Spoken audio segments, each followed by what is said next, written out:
오늘은 사순절 6번째 시간이 되겠습니다. 우리 누가복음 21장에 있는 말씀을 통해 항상 기도하며 깨어있으라 라는 제목으로 말씀 연회 나누도록 하겠습니다. 예수님이 십자가에 달려 돌아가실 때의 상황이 어떠셨는가 한번 상상해 보기 바랍니다. 그때 굉장히 혼란스러운 그런 상황이었음이 틀림이 없었겠죠. 제가 그림을 하나 갖고 왔는데 한번 보시죠. 마르크 샤갈이 1939년도에 그린 화이트 크루시픽션, 그러니까 하얀색 흰색 십자가라는 제목의 그림입니다.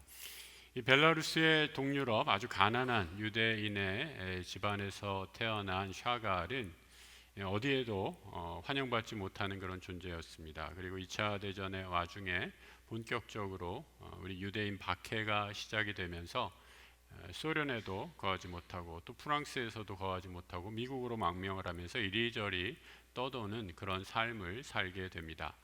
하지만 그 어간에서도 그가 잃지 않았던 것 바로 하나님을 향한 신앙이었습니다. 그래서 샤갈의 그림은 여러 가지 성경을 모티브로 한 그림이 많이 사용되고 있는 것을 보게 되죠. 가운데 십자가 그림이 있는데 그림의 오른쪽에 유대인 회당이 성전에 불타고 있는 그림이 나오고 또 왼쪽에 우리 소련 혁명 당시 빨간색 깃발이 묘사가 되고 있고요. 또 십자가 오른쪽 하단에는 예수님을 배반하는 듯한 사람의 모습이 나와 있고 그 그림의 맨 하단에 아이를 안고 있는 어머니의 모습, 또 왼쪽 하단에는 배를 타고 난민의 생활을 하는 모습들이 그려지고 있습니다. 샤갈은 예수님의 십자가 사건을 자기 당대에 일어났던 현실의 삶과 중첩시키면서 폭력과 살인, 핍박과 차별, 또 소외와 분쟁으로 가득한 이 세상에서 한가운데 평화의 왕으로 오신 예수 그리스도의 평화와 화해, 사랑을 그림을 통해서 보여주고 있는 것을 보게 됩니다. 주님이 십자가에 못 박히신 후 60년, 주후 60년은 굉장히 혼란스러운 시간이었습니다. 예수님이 부활 승천하시고 예수의 제자들은 어찌할 수 없는 그런 상황에 처하게 되죠. 또한 이 시기는 정치적으로 아주 혼란한 시기였습니다. 예수님 시대의 유대를 다스리는 왕은 헤롯 왕이었는데 헤롯이 죽은 후 유대는 헤롯의 아들들에 의해서 분할 통치가 됩니다. 그러다가 이제 헤롯의 손자인 헤롯 아그리빠라는 사람이 유대를 다스리게 되는 것을 보게 됩니다. 그런데 성경에는 모두가 다 헤롯 왕이라는 이름으로 나오기 때문에 우리가 어떤 왕인지, 아버지인지 할아버지인지 손자인지 좀 헷갈릴 때가 있는데 예수님이 돌아가시고 나서 사도행전에 나오는 그 헤롯 왕은 헤롯 아그리빠인 것을 보게 되죠.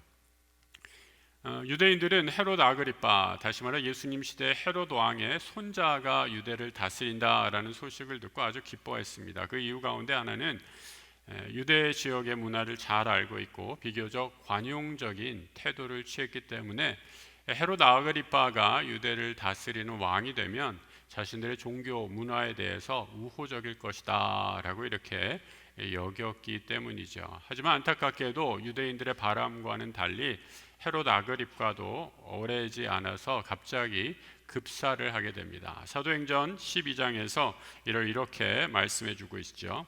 헤롯이, 여기서 헤롯이 이제 헤롯 아그리빠를 말하죠. 영광을 하나님께로 돌리지 아니하므로 주의 사자가 고치니 벌레에게 먹혀 죽었다라고 이렇게 말씀하고 있습니다. 정확한 원인을 알지 못하겠지만 이 교회의 오래된 유대 교회 사가는 헤롯이 하나님의 영광을 대신 차지했기 때문에 하나님이 그를 치셨다라고 이렇게 말씀하고 있습니다. 이 세상의 권력을 가진 사람들이 착각하는 것이 있죠. 마치 이 권력이 영원 천년 만년 내 것이라고 착각을 하면서 그 자리에서 자기가 하나님 자리에 오르려고 한다라는 것이죠. 그 권력의 오만을 하나님께서 치실 때 헤롯이 갑자기 사망하는 그런 일이 생기게 되는 거죠. 로마는 그 후에 주후 54년 마침내 기독교 박해로 유명했던 네로 황제가 즉위하면서 기독교에 대한 엄청난 박해가 시작이 되게 됩니다. 극심한 정치적인 혼란 가운데 여러 가지 사람들이 자기 나름대로의 해법을 찾고 있었습니다. 혁명으로 로마를 정복시키고 이스라엘의 독립을 꾀하려는 무리가 있었습니다. 여러분, 이런 생각을 가진 사람 예수님의 제자들 가운데도 있었죠. 바로 열혈당원, 진로 땅이라고 하는 사람들입니다. 어떤 이들과는 달리 신앙을 지키기 위해서, 또 무엇보다도 성전을 지키기 위해 로마와 협력하는 것이 살 길이다라고 여겼던 현실주의자들도 있었습니다. 이들은 주로 사두개파 사람들, 성전을 지키는 제사장 계급, 이스라엘의 가장 고위 종교 지도자들이었습니다. 혼란의 시기에 사람들이 어떠한 선택을 해야 할 것인가, 예수님께서 부활하시고 승천하신 후에 제자들이 겪어야 할 혼란을 알고 계셨다는 듯이 오늘 본문에서 이렇게 말씀해 주고 있습니다.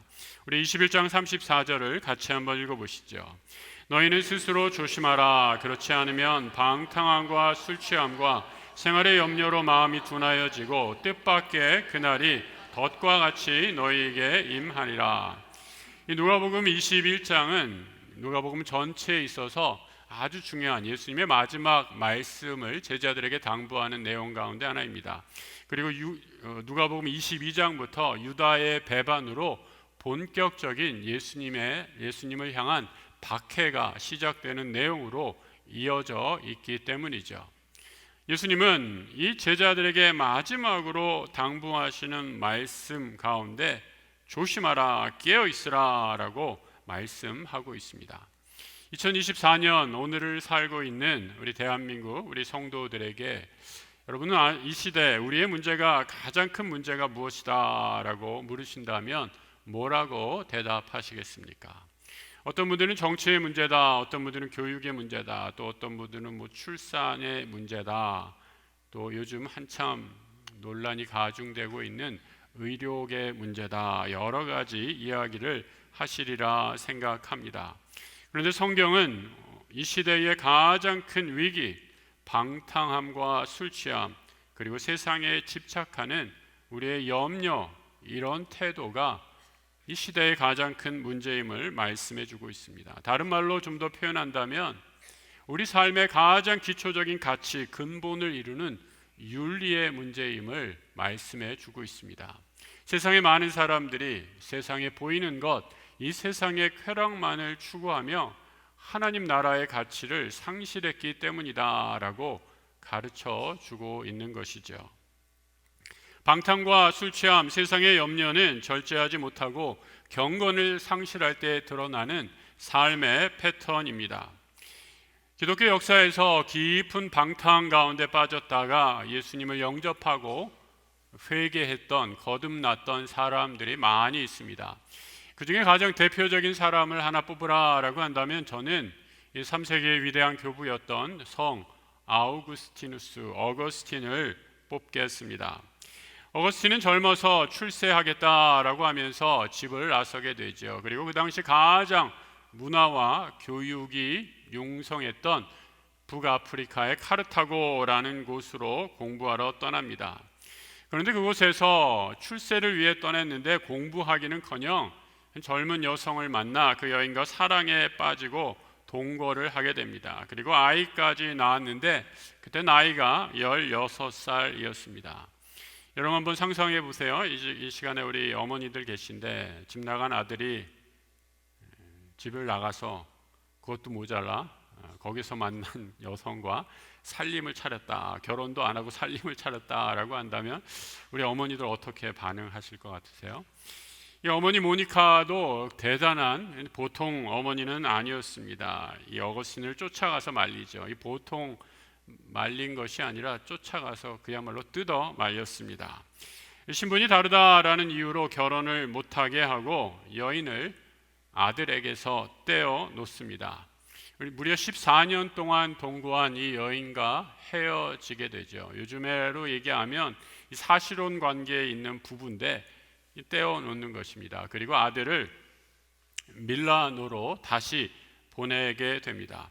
밀라노에는 어거스틴의 어머니가 오랫동안 교제했던 암브로시우스라는 주교가 있었는데, 그분에게 우리 아들을 좀 잘 영적으로 지도해 주십시오라고 부탁을 한 것입니다. 암브로스 주교가 아들을 맡아 얼마 되지 않았을 때 그의 어머니에게 이렇게 편지를 한 내용이 있습니다. 어거스틴이 다시 젊은 여성과 만나 약혼을 했는데, 그래서 그 여인과 잘 살면 되는데 또다시 다른 여성을 찾아 헤매고 있습니다 라는 편지를 받게 되죠. 자신의 공허함과 욕망을 채우려는 방탕한 삶, 어거스틴이 세례를 받기 전까지 계속되고 있습니다. 후에 고백록에서 그는 자신의 방탕한 사랑은 에로스적인 사랑이었다라고 이렇게 말하고 있습니다. 우리 모든 인간에겐 그런 에로스적인 육체의 열망을 갈망하는 그런 욕구가 있습니다. 결코 부인할 수 없죠. 우리가 다 그런 욕망을 가진 존재이기 때문입니다. 하지만 그가 주님을 영접하고 발견한 것은 무엇인가? 사랑에 있어서 정말 중요한 것은 육체적인 사랑이 아니라 내가 누구를 사랑하는가, 그 사랑의 대상이 참으로 중요하다라는 것을 발견하게 됩니다. 어거스틴에게 있어서 참된 사랑은 하나님을 향한 사랑, 우리 주님을 위한 사랑임을 새롭게 깨닫게 되죠. 하나님을 위한 사랑은 내 삶을 고양시켜서 점점 더 거룩한 삶으로 나아가게 한다라고 이렇게 말합니다. 그래서 은혜를 향한 이 사랑을 라틴어로 이렇게 표현을 했습니다. 아모르 딜렉티오 카리타스. 은혜를 향해 한 걸음 한 걸음 나아가게 될 때 우리 인간의 삶이 거룩한 상승작용을 해서 천상의 영원한 진리를 향해 나아가게 된다라고 이렇게 말하고 있는 거죠. 은혜를 향한 영원한 사랑과 대조적으로 이 육체의 사랑, 세상의 정욕과 탐욕에 있을 때 이 사랑은 탐욕이다라고 해서 큐피디타스라고 탐욕의 사랑이다라고 이렇게 말하죠. 이 사랑은 나 자신을 점점 아래로 하강시켜서 결국 자기 자신을 파괴시켜 버린다라는 겁니다. 그럼 탐욕이라는 단어를 보면 그 앞에 큐피드, QUPID라는 큐피드라는 단어가 숨어 있는 것을 보게 됩니다. 우리 그리스 신화의 큐피드의 화살을 맞으면 어떻게 됩니까? 사랑에 빠져서 헤어나오지 못한다라고 이렇게 얘기하지 않습니까? 사랑의 눈이 멀듯이 탐욕의 늪에 빠지면 인간은 헤어나오지 못하게 되는 것을 보게 되죠. 하나님의 사랑에 제일 방해되는 장애물 가운데 하나가 재물에 대한 탐욕입니다. 여러분, 얼마나 더 소유하면 만족할 수 있을까요? 지금 세상에서 가장 제일 가는 부자가 누구일까? 얼마 전에 빌 게이츠였던 것으로 기억하는데 하도 막 바뀌어가지고 이제는 누군지도 잘 모르겠습니다. 아무튼 세계의 제일 갑부에게 한번 물어보십시오. 당신이 지금 가진 소유로 여러분은 만족하십니까? 당신은 만족합니까? 라고 이렇게 묻는다면 제 생각에 그 사람이 결코 만족하지 않는다라고 이렇게 말할 것 같아요. 인간의 탐욕이 멈추는 순간 그 모든 경제 활동도 멈출 것이기 때문입니다. 인간은 내가 가진 소유로 만족할 수 없는 존재이죠. 우리의 탐욕은 무한대로 팽창하는 성격이 있기 때문입니다. 사도 바울은 탐욕을 물리치고 다스리는 비결을 이렇게 가르쳐 주고 있습니다. 빌립보서 4장 11절의 말씀인데요. 같이 한번 읽어보죠. 내가 궁핍함으로 말하는 것이 아니니라 어떠한 형편이든지 나는 자족하기를 배웠노라. 바울은 자족함을 통해서 탐심의 유혹을 물리칠 것을 권면해 주고 있습니다. 어떻게 자족할 수 있을까요? 자족함은 늘 감사와 함께 합니다. 감사가 없으면 자족할 수 없고 감사하면 자족하게 됩니다. 감사함으로 자족하게 될 때 이어지는 놀라운 고백 가운데 하나가 13절의 말씀이죠. 또 같이 한번 읽어보죠. 내게 능력 주시는 자 안에서 내가 모든 것을 알 수 있느니라. 우리 시험 볼 때 수험생들이 이거 딱 이렇게 붙여놓고 공부 많이 하잖아요. 그런데 이 구절만 딱 떼어서 무슨 주문처럼 능력을 구하는 그런 요술방망이 같은 그런 구절이 아니라, 여러분 이렇게 읽으면 말씀을 오용하는 것입니다. 우리 본문의 의도는 내 욕심을 정당하기 위해 이 말씀을 이용하는 것이 아니죠. 이 구절의 의미, 어떤 상황에서도 내가 자족하고 감사하기에 그 주님의 은혜 안에 있을 때 내가 모든 것을 감당할 수 있겠습니다라는 믿음의 고백인 것이죠.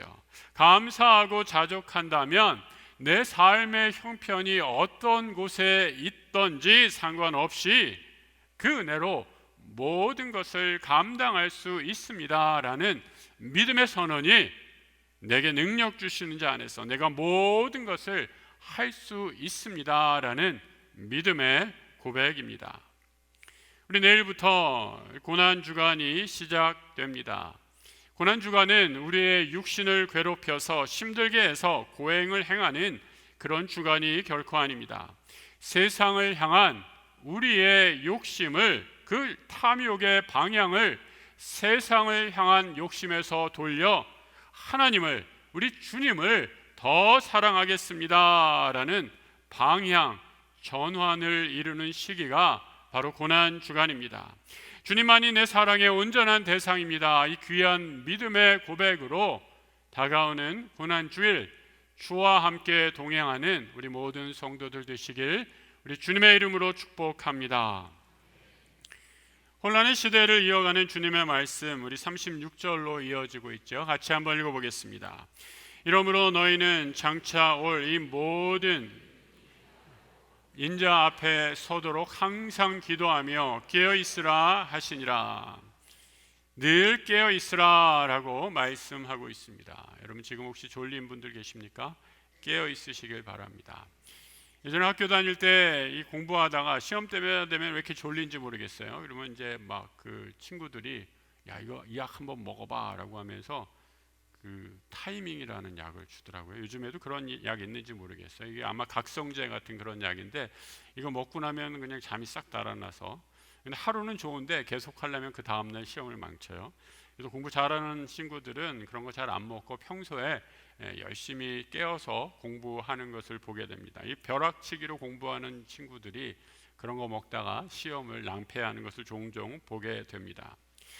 여러분 잠이 쏟아질 때, 그래서 이 눈꺼풀이 천근만근 무거워질 때 여러분 우리 영혼의 잠을 우리가 어떻게 이길 수 있을까 한번 생각해 보시기 바랍니다. 여러분 우리 교회에 우리가 은혜를 받은 은혜를 망각하고 영혼의 잠을 이기는 방법 한 가지 소개해 드립니다. 바로 이 믿음의 공동체에서 내가 받은 은혜를 우리 성도님들과 함께 나눌 때 우리는 영혼의 잠을 이기고 깨어 기도할 수 있습니다. 우리 성도들은 세상 이야기 만나서 세상 이야기 하게 되면 금방 잠이 들게 되죠. 그러나 믿음의 간증, 은혜의 간증들을 나눌 때 우리는 깨어서 그 은혜에 감격하며 다시 힘을 얻고 믿음의 길을 가게 됩니다. 어제 토요일날 우리 한 구역에서 저를 초청해 주셔서 우리 구역 식구들과 함께 기도를 나누고 간증, 살아왔던 간증을 나눴는데 얼마나 큰 은혜가 되었는지 모릅니다.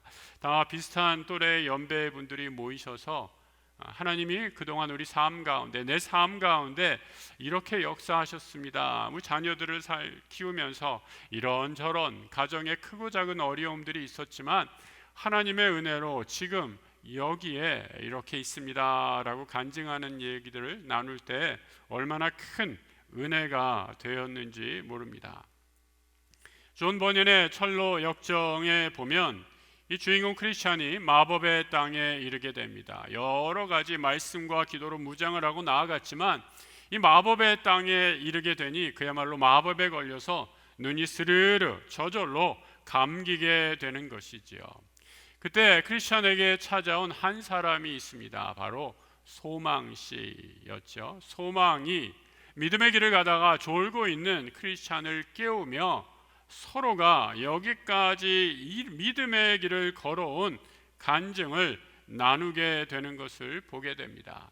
영혼이 무력화되지 않기 위해 은혜를 나누는 동안 깨어서 믿음의 길을 갈 수 있는 힘을 얻은 것이죠.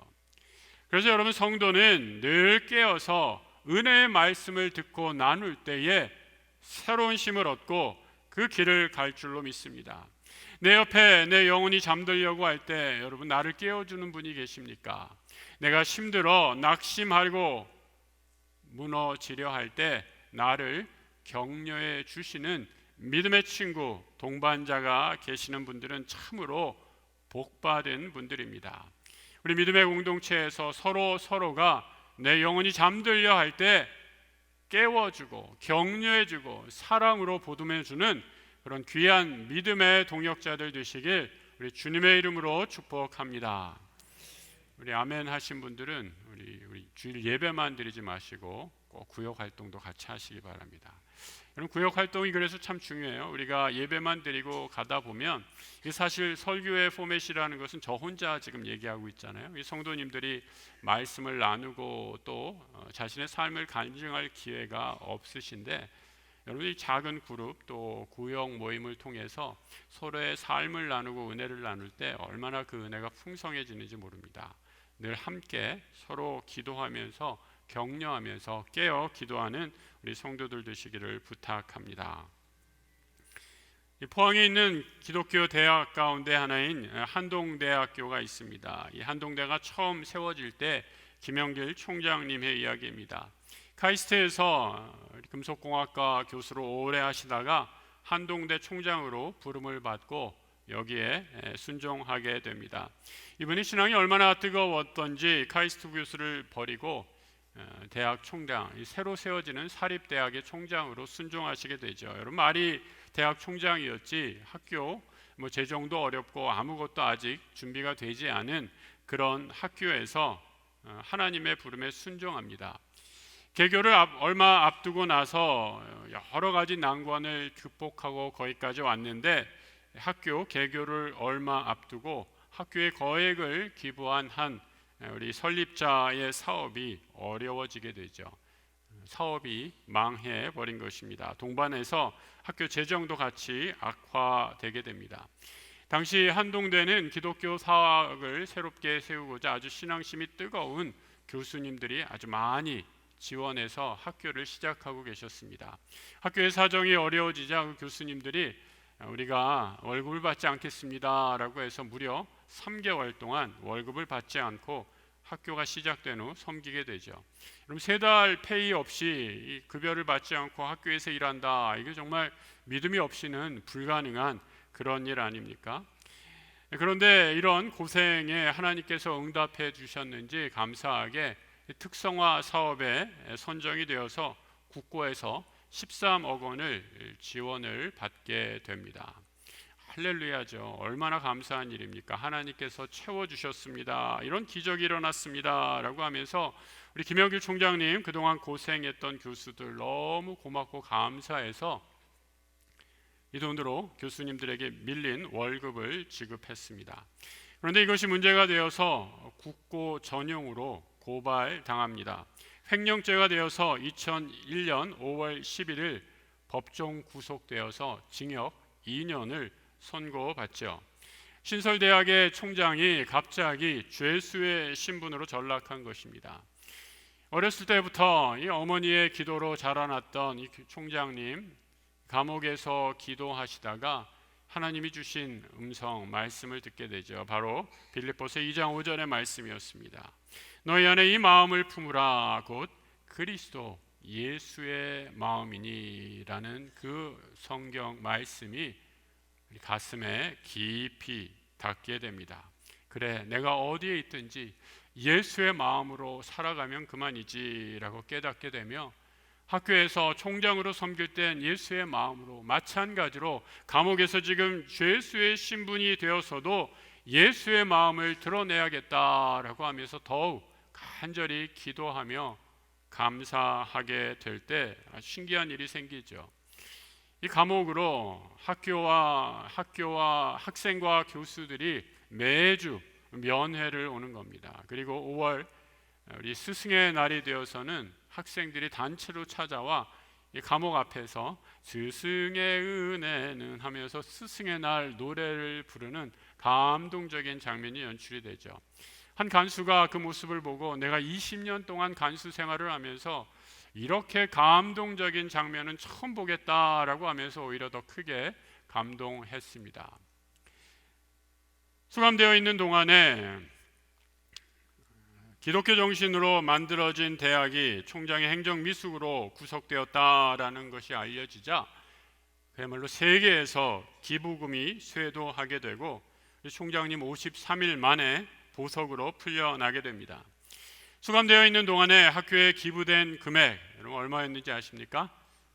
총 46억이었습니다. 그 정도 돈 다 있으신가 봐요. 별로 놀라지도 않으시나요? 46억, 20년 전의 일입니다.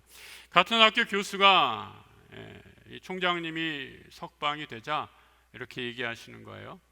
총장님이 감옥에 계시는 동안 하루에 8천만 원 꼴로 들어왔어요. 감옥에 큰 집에 좀 더 계시지 그러셨어요. 이렇게 얘기를 하시더라라는 겁니다. 여러분 성찬식 우리 주님이 우리를 위해 피 흘리신 고난 주간을 바로 앞두고 우리는 주님의 몸과 피의 자리로 그 은혜의 자리로 나아갑니다. 성찬은 예수께서 마지막 날 제자들과 함께 떡과 포도주를 먹고 마시면서 우리 주님이 나를 위해 구원해 주신 사건을 기억하고 주님이 나와 함께 하심을 다시 한번 확인하는 시간입니다. 이 성찬의 상에 주어진 놀라운 축복, 어떠한 내 삶의 고통과 고난에도 우리 주님 함께 하십니다라는 믿음의 고백이 되어야 할 줄로 믿습니다. 거룩한 주님이 우리를 위해 베풀어 주신 이 식탁에서 내 유일한 사랑의 대상 오직 주님이십니다. 하나님 한 분밖에 없습니다. 고백하시길 바랍니다. 마귀가 우는 사자와 같이 달려드는 방탕과 술 취함, 세상 염려로 가득한 이 세상에서 기도로 깨어 승리의 삶을 살아가는 하나님 나라 주의 자녀들 되시길 우리 주 예수 그리스도의 이름으로 축복합니다. 함께 기도하겠습니다. 하나님 아버지, 쾌락만을 추구하는 방탕함, 술 취함의 문화에서 저희를 예수의 자녀로 불러주셔서 감사합니다. 세상 유혹을 이기고 주님만을 더욱 사랑하는 우리 참 사랑의 은혜에 거하는 축복 누리게 하여 주옵소서. 영적으로 깨어 기도함으로 모든 시험을 넉넉히 이기는 하나님 나라 거룩한 믿음의 용사들 되게 하여 주옵소서. 길이요 진리요 생명이신 우리 주 예수 그리스도 이름으로 기도드립니다. 아멘.